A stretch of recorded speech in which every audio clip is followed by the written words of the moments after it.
வரம் கேட்டு வருகின்றேன் இறைவா, என் குரல் கேட்டு அருளாயோ தலைவா. வரம் கேட்டு வருகின்றேன் இறைவா, என் குரல் கேட்டு அருளாயோ தலைவா. பகை சூழும் இதயத்துச் சுவரை எல்லாம் என் பாசத்தால் தகர்க்கின்ற வரம் கேட்கின்றேன். புகை சூழ்ந்த இருள் வாழும் மனதில் எல்லாம், புகை சூழ்ந்த இருள் வாழும் மனதில் எல்லாம் உன் பெயர் சொல்லி ஒளியேற்ற உனை கேட்கிறேன். ஆண்டவரே, உமது உடன்படிக்கைகளை ஏழையரின் ஆன்மாக்களை ஒருபொழுதும் கைவிடாதேயும். ஆண்டவரை, எழுந்து வாரும், உமது நம் பழக்கை நீரை நடத்தும். உமை நாடும் குரலை மறவாதேயும். தந்தை மகன் தூய ஆவியாரின் பெயராலே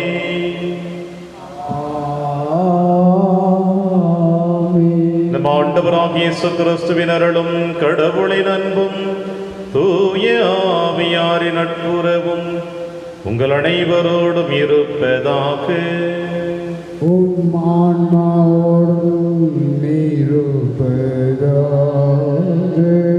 கிறிஸ்தியேசுவில் பிரியமான மிக்க சகோதர சகோதரிகளே, இந்த திருப்பலியானது நான்சி தன்னுடைய பிறந்த நாளை கொண்டாடி மகிழ்ந்து கொண்டிருக்கின்றார். இறைவன் அவரை நிறைவாக ஆசீர்வதித்து வழிநடத்தும்படியாகும். மேலுமாய் சின்னதுரை கட்டி கொண்டிருக்கின்ற வீடு நல்ல முறையில் கட்டி முடித்து இறைவனுடைய ஆசீர்வாதத்தினால் அந்த வீட்டில் இறைவனுடைய அருளையும் இரக்கத்தையும் மன்னிப்பையும் பெற்று என்றும் இறைவனுக்கு உகந்த சாட்சிகளாக வாழ்கின்ற வரத்தை பெறுவதற்காக இந்த திருப்பலியானது ஒப்புக் கொடுக்கப்படுகிறது.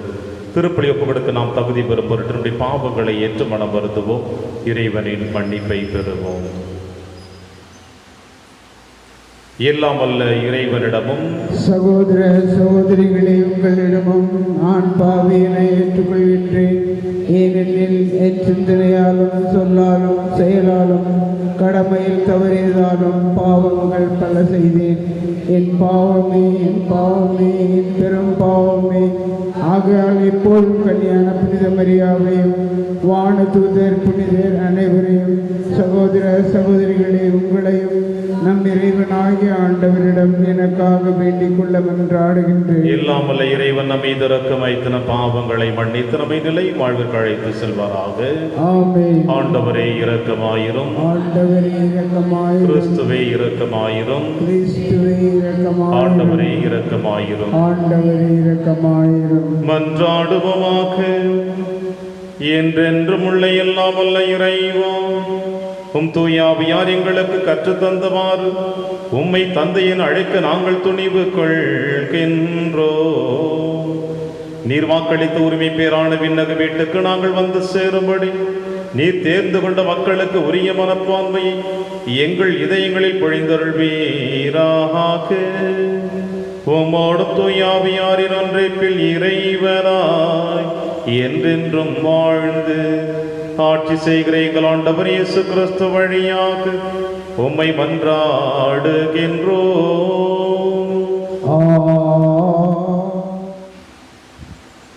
முதல் வாசகம். நாடு கடத்தப்படும் ஒருவர் போல் பொருட்களை தயார் செய்து வெளியேறு. இறைவாக்கினர் எசேக்கியேல் நூலிலிருந்து வாசகம். அதிகாரம் 12, திருவசனங்கள் 1 முதல் 12 வரை. ஆண்டவரின் வாக்கு எனக்கு அருளப்பட்டது. மானிடா, கலகம் செய்யும் வீட்டாரிடையே நீ வாழ்கின்றாய். காண கண்கள் இருந்தும் அவர்கள் காண்பதில்லை, கேட்க செவிகள் இருந்தும் அவர்கள் கேட்பதில்லை, ஏனெனில் அவர்கள் கலகம் செய்யும் வீட்டார். மானிடா, நீயோ நாடு கடத்தப்படும் ஒருவர் போல் பொருட்களை தயார் செய்து கொண்டு அவர்கள் கண் எதிரே பகல் நேரத்தில் புறப்படு. உன் உறவிடத்திலிருந்து வேறொரு இடத்திற்கு அவர்கள் கண் எதிரே நாடு கடத்தப்படுவர் போல் வெளியேறு. கலகம் செய்யும் வீட்டாராக இருப்பினும் ஒருவேளை அவர்கள் அதை கண்டுணரலாம். நாடு கடத்தப்படும் ஒருவர் போல் அவர்கள் கண் எதிரே பகல் நேரத்தில் உன் பொருட்களை எடுத்து வை. மாலை வேளையில் அவர்கள் கண் எதிரே நாடு கடத்தப்படுவர் போல் புறப்படு. அவர்கள் கண் முன்னே சுவரில் துளையிட்டு அதன் வழியாய் அவற்றை வெளிக்கொணர்வாய். அவர்கள் கண் முன்னே அவற்றை தோள் மீது வைத்து இருள் சூழ்ந்ததும் வெளியே தூக்கி செல். நிலத்தை பார்க்காதபடி உன் முகத்தை மூடிக்கொள். ஏனெனில் இஸ்ரேல் வீட்டாருக்கு உன்னை ஒரு அடையாளமாக வைத்திருக்கின்றேன். எனக்கு கட்டளையிட்டபடியே நான் செய்தேன். நாடு கடத்தப்படுகையில் கொண்டு போவது போல என் பொருட்களை பகல் வேளையில் வெளிக்கொணர்ந்தேன். மாலையில் என் கைகளால் சுவரில் தொலையிட்டேன். இருள் சூழ்ந்ததும் அவற்றை தோளில் தூக்கி கொண்டு அவர்கள் கண்முன்னே வெளியேறினேன். காலையில் ஆண்டவரின் வாக்கு எனக்கு அருளப்பட்டது. மானிடா, கலகம் செய்யும் வீடாகிய இஸ்ரேல் வீட்டார் உன்னிடம் நீ செய்கின்றது என்ன என்று கேட்கவில்லையா? நீ அவர்களுக்கு சொல், எருசலேமில் இருக்கும் மக்கள் தலைவனையும் அவனிடம் இருக்கும் இஸ்ரேல் வீட்டார் அனைவரையும் குறித்து தலைவராகிய ஆண்டவர் இவ்வாறு கூறுகின்றார். நீர் சொல், உங்களுக்கு நான் ஒரு அடையாளமாய் இருக்கின்றேன். நான் செய்தது போல அவர்களுக்கும் செய்யப்படும். அவர்கள்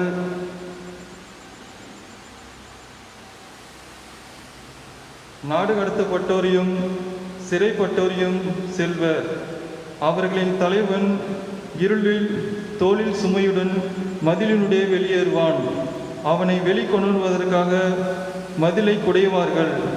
கண்களால் நாட்டை பார்க்காதபடி அவன் தன் முகத்தை மூடிக்கொள்வான். இது ஆண்டவர் வழங்கும் அருள்வாக்கு. இறைவனுக்கு நன்றி. பதிலுரை பாடல் பல்லவி. இறைவனின் செயல்களை ஒருபோதும் மறவாதீர்கள். இறைவனின் செயல்களை ஒருபோதும் மறவாதீர்கள். ஆயினும் உன்னதரான கடவுளை அவர்கள் சோதித்தனர். அவருக்கு எதிராக கிளர்ந்தெழுந்தனர். அவர் தம் நியாயங்களை கடைபிடிக்கவில்லை.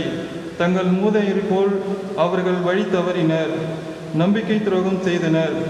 கோணிய வில்லென குறி மாறினர். பல்லவி. இறைவனின் செயல்களை மறவாதிருங்கள். தம் தொழுகை மேடுகளில் அவருக்கு சினமூட்டினர். தம் வார்ப்பு சிலைகளால் அவருக்கு ஆத்திரமூட்டினர். கடவுள் இதை கண்டு சினம் கொண்டார். இஸ்ரேலை அவர் முழுமையாக புறக்கணித்தார். பல்லவி. இறைவனின் செயல்களை ஒருபோதும் மறவாதிருங்கள். தம் வலிமையை அடிமைத்தனத்திற்கு கையளித்தார். தம் ஆட்சியை எதிரிடம் ஒப்புவித்தார். தம் மக்களை வாளுக்கு கையளித்தார். தம் உரிமை சொத்தின் மீது கடும் சினம் கொண்டார். அவர்களுடைய இளைஞரை நெருப்பு விழுங்கியது. பல்லவி. இறைவனின் செயல்களை ஒருபோதும் மறவாதிருங்கள். அல்லேலூயா, அல்லேலூயா. உம் ஊழியன் மீது உமது முக ஒளி வீச செய்யும். உமது விதிமுறைகளை எனக்கு கற்பித்தருளும். அல்லேலூயா. ஆண்டவர்களோடு இருப்பாராக. உம் ஆன்மாவோடும் இருப்பாராக. இவற்றெழுதிய பரிசுத்த நற்செய்தியிலிருந்து வாசகம். ஆண்டவரே, மாட்சி உமக்கே. இயேசு பேதுரு இயேசுவை அணுகி, ஆண்டவரே, என் சகோதரிகள் ஒருவர் எனக்கு எதிராக பாவம் செய்து வந்தால் நான் எத்தனை முறை அவரை மன்னிக்க வேண்டும்? 7 முறை மட்டுமா என கேட்டார். அதற்கு இயேசு அவரிடம் கூறியது, 7 முறை மட்டுமல்ல, 70 தடவை 7 முறை என நான் உனக்கு சொல்லுகின்றேன். விண்ணரசை பின்வரும் நிகழ்ச்சிக்கு ஒப்பிடலாம். ஒரு அரசர் தம் பணியாளர்களிடம் கணக்கு கேட்க விரும்பினார். அவர் கணக்கு பார்க்க தொடங்கிய பொழுது அவரிடம் 10,000 தாலந்து கடன்பட்ட ஒருவனை கொண்டு வந்தனர். அவன் பணத்தை திரும்பி கொடுக்க இயலாத நிலையில் இருந்தான். தலைவரோ அவனையும் அவன் மனைவி மக்களோடு அவனுக்குரிய உடைமைகள் யாவற்றையும் விற்று பணத்தை திருப்பி அடைக்க ஆணையிட்டார். உடனே அப்பணியாளர் அவர் காலில் விழுந்து பணிந்து, என்னை பொறுத்தருள்க, எல்லாவற்றையும் உமக்கு திருப்பி தந்து விடுகிறேன் என்றான். அப்பணியாளரின் தலைவன் பரிவு கொண்டு அவனை விடுவித்து அவனது கடன் முழுவதையும் தள்ளுபடி செய்தான். ஆனால் அப்பணியாள் வெளியே சென்றதும் தம்மிடம் 100 தெனாரியம் கடன்பட்டிருந்த ஒரு உடன்பணியாளர் ஒருவரை கண்டு, நீ பட்ட கடனை திருப்பி தாய் என கூறி அவரை பிடித்து கழுத்தை நெறித்தான். உடனே அவனுடைய உடன்பணியாளர் காலில் விழுந்து, என்னை பொறுத்தருள்க, நான் திருப்பி கொடுத்து விடுகிறேன் என்று அவனை கெஞ்சி கேட்டான். ஆனால் அவன் அதற்கு இசையாது கடனை திருப்பி அடைக்கும் வரை அவரை சிறையில் அடைத்தான். அவருடைய உடன்பணியாளர்கள் நடந்ததை கண்டபொழுது மிகவும் வருந்தி தலைவரிடம் போய் நடந்தவற்றையெல்லாம் விளக்கி கூறினார்கள். அப்பொழுது தலைவர் அவனை வரவழைத்து, பொல்லாதவனே, நீ என்னை வேண்டிக் கொண்டதால் அந்த கடன் முழுவதையும் உனக்கு தள்ளுபடி செய்தேன்.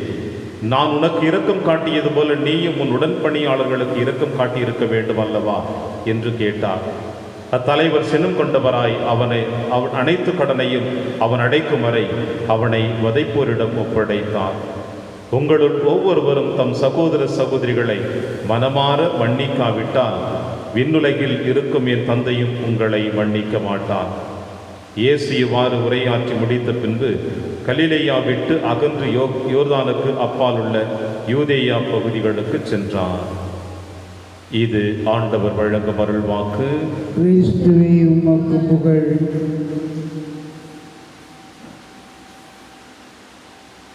ஏழு முறை மட்டுமல்ல, 70 தடவை 7 முறை என நான் உனக்கு சொல்லுகிறேன்.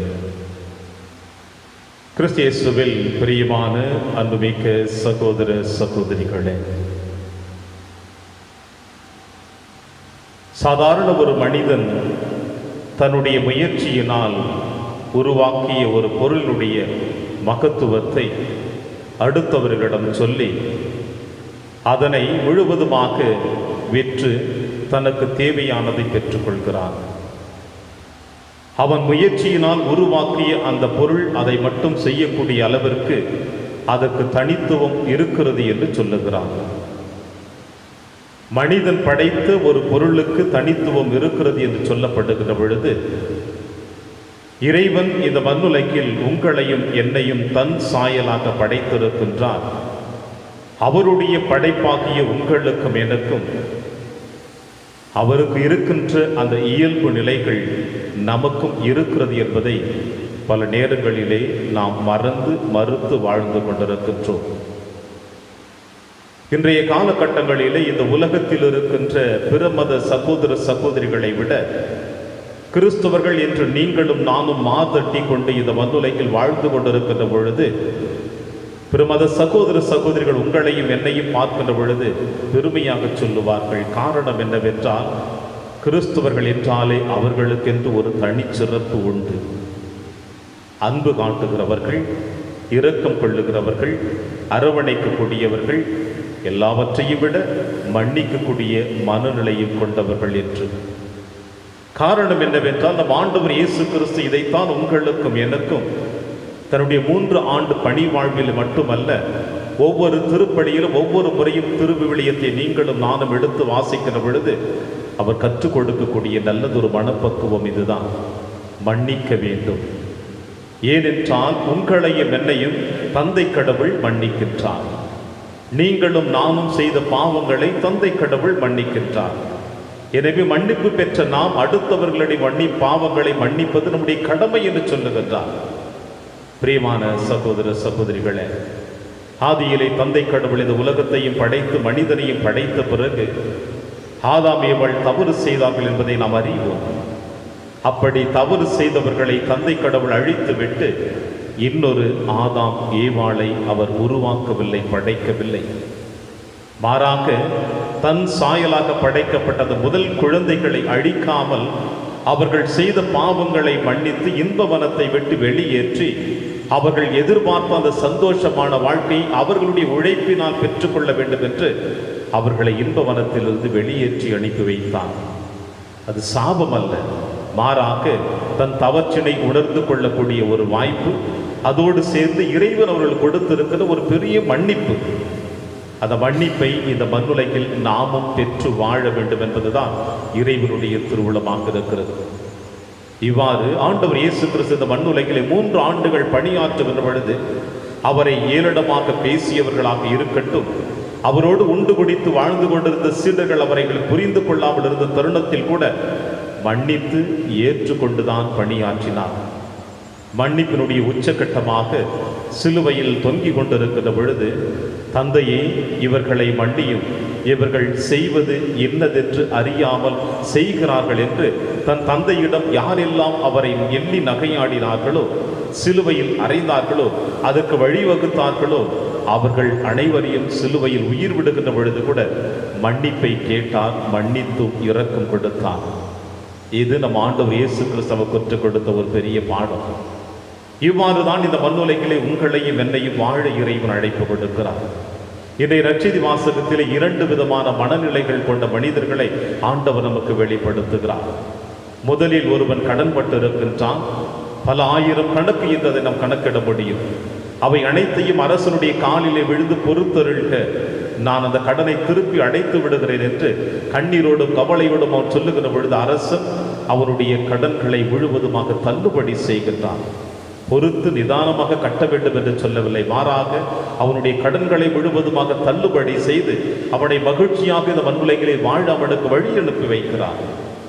ஆனால் தள்ளுபடி பெற்றவன் இதை மீண்டுமாய் தன்னுடைய பயணத்தை நோக்கி செல்லுகிற பொழுது அவனிடம் கடன் பெற்ற இன்னொருவனை கழுத்தை நெரித்து என் கடனை திரும்பவும் கொடுத்து விடும் என்று சொல்லுகிறான். அன்பார்ந்த சகோதர சகோதரிகளே, இதை எதை விளக்குகிறது என்றால், நீங்களும் நானும் முதலிலே எத்தனை பெரிய பாவங்கள் செய்து கொண்டிருக்கிற மண்ணுலகிலே இறைவனுக்கு எதிராக, நம்முடைய மனசாட்சிக்கு எதிராக, நம்முடைய தனிப்பட்ட வாழ்வுக்கு எதிராக இப்படிப்பட்ட பெரும் பாவங்களை செய்து கொண்டிருக்கின்ற நீங்களும் நானும் இறைவன் நம்மை மன்னிக்கிறார் என்றால் அந்த மன்னிப்பை பிறரோடு நாம் எப்படி பகிர்ந்து கொள்கிறோம் என்பதுதான் கேள்விக்குறியாக இருக்கிறது. இறைவன் நம்முடைய பாவங்களை மன்னிக்கிறார் என்றால், முதலில் கடன்பட்டவன் அரசனுடைய காலில் விழுந்து மன்னிப்பை கேட்பது போல நாமும் இறைவனிடம் பல முறை இப்படி மன்னிப்பை தேடிக்கொண்டுதான் இருக்கிறோம். பிறர் நமக்கு செய்த பாவத்தை விட நாம் இறைவனுக்கு செய்த பாவங்கள் தான் பெரிய துரோகமாக இருந்து கொண்டிருக்கிறது. இதைத்தானே ஒவ்வொரு முறையும் தவக்காலத்திலே நாம் உணர்ந்து கொண்டிருக்கின்றோம். திருச்சிலுவையின் பொழுது நாம் அனைவருமே திருச்சிலுவை பயணத்தின் பொழுது ஆண்டவர் நமக்காக சிலுவைகளை சுமந்தார் என்பதையும், நம் பாவங்களுக்காக சிலுவையில் அறையப்பட்டார் என்பதையும் எத்தனை முறை நாம் உணர்ந்து கொண்டிருக்கின்றோம். ஒவ்வொரு வெள்ளிக்கிழமையும் தவக்காலத்திலே உண்ணா நோன்பு நம்முடைய பாவங்களுக்காக மனம் வருந்துகிறோம் அல்லவா? அப்பொழுதெல்லாம் நாம் எப்படி பெரிய பாவங்கள் செய்திருக்கிறோம் என்பதை நாம் உணர்ந்திருக்கின்றோம். அத்தை பெரிய பாவங்களையும் இறைவன் நம்முடைய பாவங்களை மன்னிக்கிறார் என்றால், நமக்கு எதிராக மற்றவர்கள் செய்த பாவங்கள் அந்த அளவிற்கு பெரிய பாவங்கள் இல்லை என்பதைத்தான் இன்றைய வாசகம் உங்களுக்கும் எனக்கும் சொல்லுகிறது. எனவே இறைவனிடம் பெற்றெடுத்த நாம் அந்த மன்னிப்பை பிறரோடு பகிர்ந்து வாழுகின்ற பொழுதுதான் நாம் மன்னிப்பை பெறுகின்றோம், மன்னிப்பை கொடுக்கின்றோம். அதோடு சேர்ந்து பேதுரு ஆண்டவர் இயேசு கிறிஸ்துவை அணுகி கேட்கிற பொழுது 7 முறை நான் மன்னிக்க வேண்டுமா என்று கேட்கின்ற பொழுது, மன்னிப்பு என்பது நாம் அனைவருமே அடுத்தவர்களை எத்தனை முறை மன்னிக்கிறோம் என்பதை நாம் எண்ணி வாழக்கூடாது. மாறாக ஒவ்வொரு நிமிடமும் அடுத்தவர்களை மன்னிக்கின்ற பொழுதுதான் நாம் இறை சாயலாக இந்த மண்ணுலகிலே படைக்கப்பட்டிருக்கிறோம் என்பதற்கு வெளி அடையாளமாக காணப்படுகிறது. எனவே ஆண்டவருடைய சாயலால் படைக்கப்பட்ட நாம், இறைவனுடைய வார்த்தையை உள்வாங்கி வாழ்ந்து கொண்டிருக்கின்ற நாம், நற்கருணை விருந்தில் நாம் பங்கு கொண்டிருக்கின்ற நாம் அனைவருமே இறைவனுடைய சாயலாக, இறைவனுடைய பிரதிநிதியாகத்தான் வாழ்ந்து கொண்டிருக்கின்றோம். வெறும் வார்த்தைகளால் இருக்கக்கூடாது, செயல்களால் இருக்க வேண்டும் என்று இயேசு நமக்கு அழைப்பு கொடுக்கிறார். எனவே வார்த்தைகளும் செயல்களும் நம்முடைய 2 கண்களைப் போல நம்முடைய ஆன்மீக வாழ்விற்கு இருக்க வேண்டும் என்று இந்த திருப்படியிலே மன்றாடுவோம். அப்பொழுது இறைவன் உங்களையும் என்னையும் நிறைவாக ஆசீர்வதிப்பார். ஆமென்.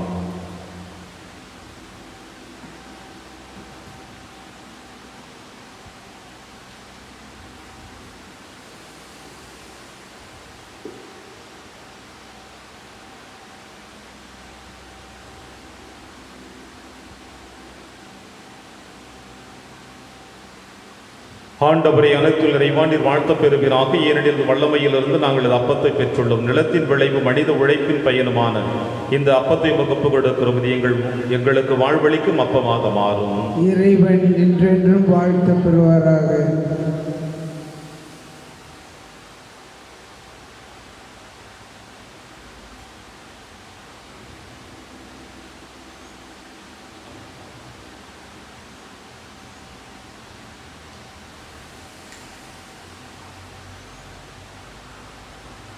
ஆண்டவரை அனைத்துள்ள இறைவானில் வாழ்த்த பெறுவீராக. ஏனெனில் வல்லமையிலிருந்து நாங்கள் ரசத்தை பெற்றுள்ளோம். திராட்சை செடிய மனித உழைப்பின் பயனுமான ரசத்தை உமக்கு கொடுக்கிறோம். இது எங்கள் ஆன்மீக பானமாக மாறும். இறைவன் என்றென்றும் வாழ்த்த பெறுவாராக.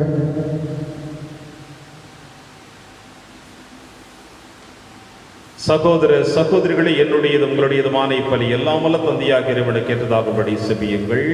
ஆண்டவர் தமது பேரின் புகழ்ச்சிக்காகவும் மாட்சிக்காகவும் நமது நன்மைக்காகவும் புனித திரு அவை அனைத்து நலனுக்காகவும் உமது கையிலிருந்து இப்பலியை ஏற்றுக்கொள்வாராக.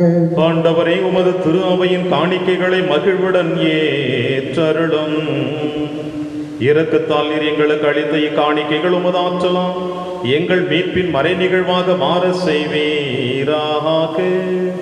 எங்கள் ஆண்டவராகிய கிறிஸ்து வழியாக உம்மை மன்றாடுகின்றோம்.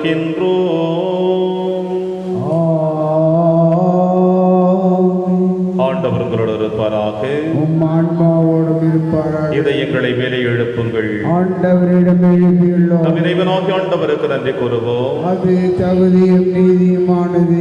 ஆண்டவரை தூயவரான தந்தை என்றும் உள்ள எல்லாம் வல்ல இறைவா, என்னாலும் எவ்விடத்திலும் நாங்கள் உமக்கு நன்றி செலுத்துவது மெய்யாகவே தகுதியும் நீதியுமாகும், எங்கள் கடமையும் மீட்புக்குரிய செயலுமாகும். ஏனெனில் எங்கள் புகழுரை உமக்கு தேவை என்று ஆயினும் நாங்கள் உமக்கு நன்றி செலுத்துவது உமது அருட்படையாலேயே. நாங்கள் உம்மை புகழ்ந்துரைப்பது உமது மாட்சிமை மிகுதிப்படுத்தாது எனினும் எங்கள் ஆண்டவராகிய கிறிஸ்து வழியாக நாங்கள் மீட்படைய பயன்படுகிறது. ஆகவே வானக தூத திரளோடு ஒன்று சேர்ந்து நாங்களும் உம்மை புகழ்ந்தேத்து மகிழ்ச்சியுடன் அறிக்கையிட்டு சொல்லுவதாவது: தூயவர் தூயவர் தூயவர், வான்படைகளின் கடவுளாம் ஆண்டவர். விண்ணகமும் மன்னகமும் உமது மாட்சியால் நிறைந்துள்ளன. உன்னதங்களிலே ஓசன்னா. ஆண்டவர் பெயரால் வருகிறவர் ஆசி பெற்றவர். உன்னதங்களிலே ஓசன்னா. ஆண்டவரே, நீர் மெய்யாகவே தூயவர், தூய்மை அனைத்திற்கும் ஊற்றாகவே உம்முடைய ஆவியை பொழிந்து இக்காணிக்கைகளை தூய்மைப்படுத்த உம்மை வேண்டுகிறோம். இவ்வாறு எங்கள் ஆண்டவர் இயேசு கிறிஸ்துவின் உடலும் இரத்தமுமாக எங்களுக்கு இவை மாறுவனவாக. அவர் பாடுபட உளம் கணிந்து தம்மை கையளித்த போது அப்பத்தை எடுத்து நன்றி செலுத்தி அதை பிட்டு தம் சீடருக்கு அளித்து அவர் கூறியதாவது: அனைவரும் இதிலிருந்து பெற்று உண்ணுங்கள், ஏனெனில் இது உங்களுக்காக கையளிக்கப்படும் என் உடல்.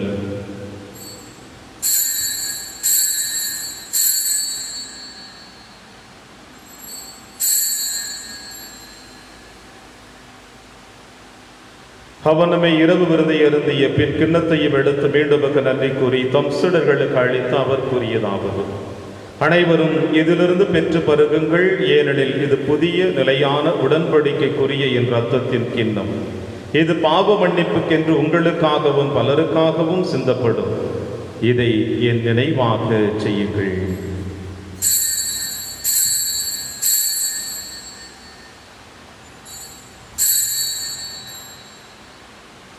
நம்பிக்கையின் மறைபொருள். ஆண்டவரே, நீர் வருவளவும் உமது இருப்பினை அறிக்கையிடுகின்றோம், உமது உயிர்ப்பினையும் எடுத்துரைக்கின்றோம். ஆகவே ஆண்டவரே, நாங்கள் கிறிஸ்துவின் இறப்பினையும் உயிர்ப்பினையும் நினைவு கூர்ந்து வாழ்வதரும் அப்பத்தையும் மீட்பளிக்கும் கிண்ணத்தையும் உமக்கு புகழ்கின்றோம். உம் திருமண நமக்கு ஊழியம் புரிய தகுந்தவர்கள் என எங்களை ஏற்றுக்கொண்டீர். எனவே உமக்கு நன்றி செலுத்துகின்றோம். மேலும் கிறிஸ்துவின் உடலிலும் இரத்தத்திலும் பங்கு கொள்ளும் எங்களை தூய ஆவியார் உண்டு சேர்க்க வேண்டும் என உம்மை தாழ்மையுடன் மன்றாடுகின்றோம். ஆண்டவரை, உலகெங்கும் பரவியிருக்கும் திரு அவையை நினைவு கூர்ந்தருளும். எங்கள் திருத்தந்தை பிரான்சிஸ், எங்கள் ஆயர் ஆண்டனி சுவாமி, எல்லா திருநிலையினர் ஆகிய அனைவரிடம் திரு அவை அன்பில் நிறைவு பெற செய்தருளும். மேலும் உயிர்த்தொழும் எதிர்நோக்குடன் துயில் கொள்ளும் எங்கள் சகோதர சகோதரிகளையும் இறந்தோர் அனைவரையும் இரக்கத்துடன் நினைவு கூர்ந்தும் ஒரு திருமுக வழியில் ஏற்றருளும். எங்கள் அனைவர் மீது இரக்கமாயிரம். கடவுளின் கன்னித்தாயான புனித மரியா, அவருடைய கணவரான புனித யோசேப்பு, புனித திருத்தூதர்கள், புனித பிரான்சிஸ் செவேரியார், புனித கஸ்பார் மற்றும் இவ்வுலகில் முகுந்தவராயிருந்தாகிய புனிதர் அனைவருடனும் நாங்கள் நிலைவாழ்வில் பங்கு கொள்ளும் தகுதி பெற்று உம் திருமகன் இயேசு கிறிஸ்து வழியாக உம்மை புகழ்ந்தேத்தும் வரமுருள உம்மை மன்றாடுகின்றோம். இவர் வழியாக இவரோடு இவரில் எல்லாம் வல்ல இறைவனாகிய தந்தையே, தூய ஆவியாரின் ஒன்றிப்பில் எல்லா புகழும் மாட்சியும் என்றென்றும் உமக்கு உரியதே.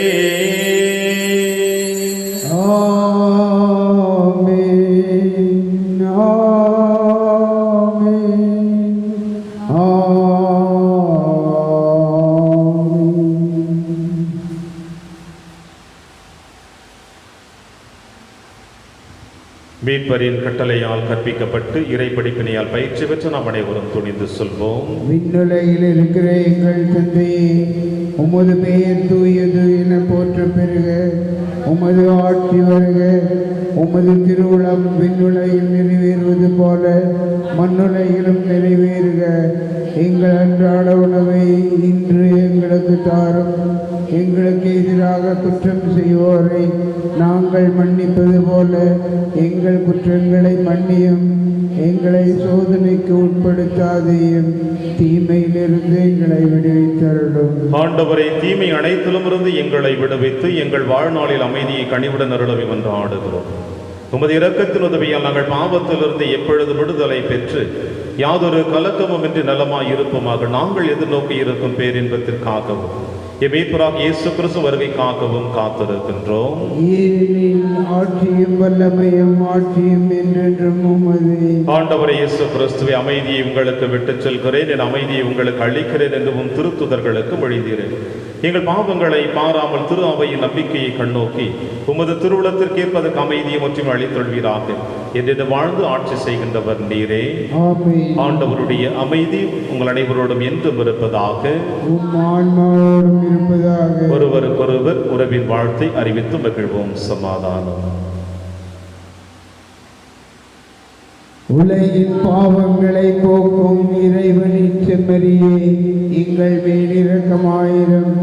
உலகின் பாவங்களை போக்கும் இறைவனின் செம்மறியே, எங்கள் மேல் இரக்கமாயிரும். உலகின் பாவங்களை போக்கும் இறைவனின் செம்மறியே, எங்களுக்கு அமைதியை அளித்தருளும்.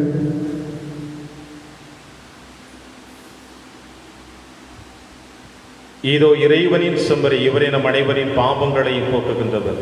செம்மறியின் விருந்திற்கு அழைக்க பெற்ற நம் அனைவரும் பேறு பெற்றோர். ஆண்டவரே, நீரின் இல்லத்தில் எழுந்தருள நான் தகுதியற்றவன். ஆனால் ஒரு வார்த்தை மட்டும் சொல்லியருளும், எனது ஆன்மா நலம் அடையும். கிறிஸ்துவின் திருவிடலும் திருரத்தனுமை காத்து நமக்கு நிலையான வாழ்வு அளிப்பதாக. ஆமென்.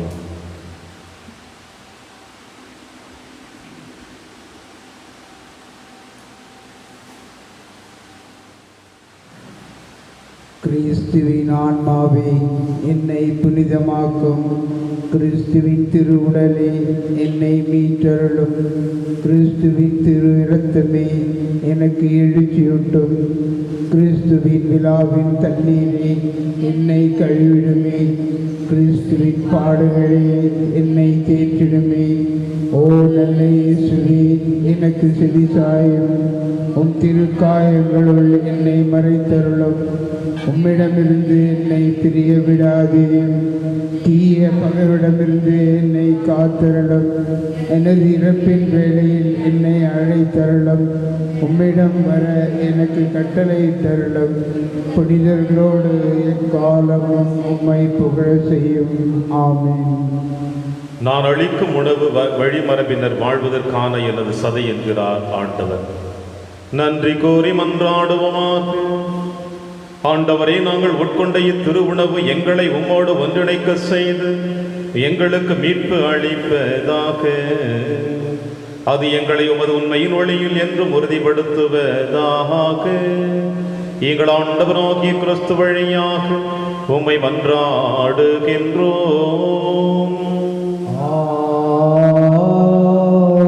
ஆண்டவர் உங்களோடு இருப்பாராக.